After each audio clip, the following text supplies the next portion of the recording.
He wasn't kissing her back. Olivia noted that fact immediately, but her stubbornness would not allow her to desist, even though her pride begged her to cease her foolishness. "Kiss me, damn you!" He'd caused this fever in her blood, with his half-dressed state and fierce eyes. Phoenix was driving her mad, drawing her to him while pushing her away. "Don't swear," he muttered. And then his arms came around her, and his mouth moved hungrily over her own. His tongue swept across her lips, teasing, urging. He tasted like brandy and wicked things, and her core throbbed in response. Her lips parted in a breathless gasp, and he took the invitation to slip inside. His tongue sought out hers, brushed across it, and under it, finding sensitive nerve endings and stroking them with velvety licks. Oh, dear heaven! The man knew how to kiss. Her toes were curling in her slippers. Angry and possessive, hungry and bold, Phoenix took over her senses with blatant skill. Unable to resist, she surged into him, wanting more of him. "Steady," he murmured, securing her body against his strength, his large hand moving to her neck and tucking her head into the crook of his shoulder, keeping her still for the ravishment of his mouth. Olivia moaned when his other hand slipped beneath his shirt and found the curve of her breast, wrapping around the underside, testing its weight. His thumb caressed in gentle strokes, teasing her. Over and over Phoenix circled the straining peak, causing sparks of pleasure to radiate outward and down to the place between her legs. Oh, why wouldn't he touch her where she ached? "Touch me." She grabbed his wrist and thrust her hardened nipple into his palm. "Here," she moaned as her body melted. "Oh, God, touch me everywhere."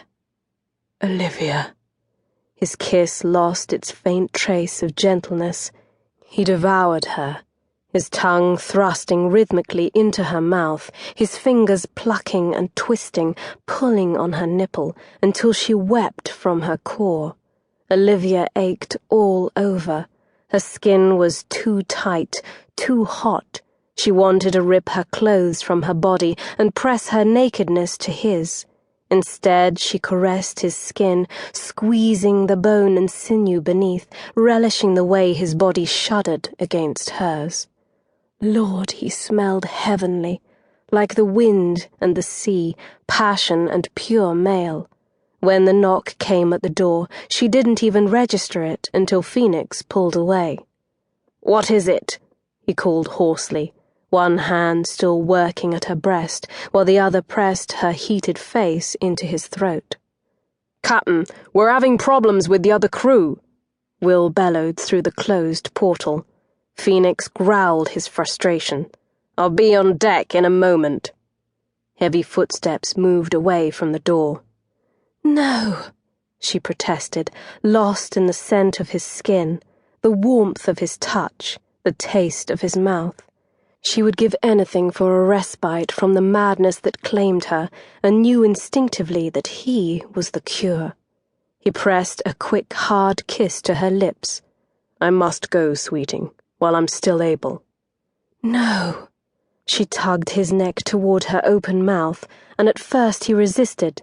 Then he crushed her against him, tight enough to feel the heat and hardness of his desire through her skirts. Olivia kissed him desperately, wantonly, hoping to make him as mindless with need as she was.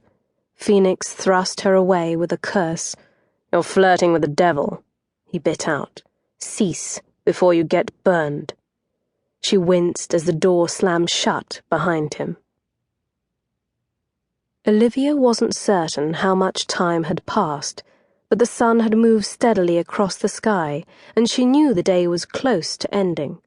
The wind had picked up, pushing a welcome breeze into the cabin, cooling the air and her blood. Mortified by remembrances of her earlier behavior, her face heated, and she squirmed in her seat.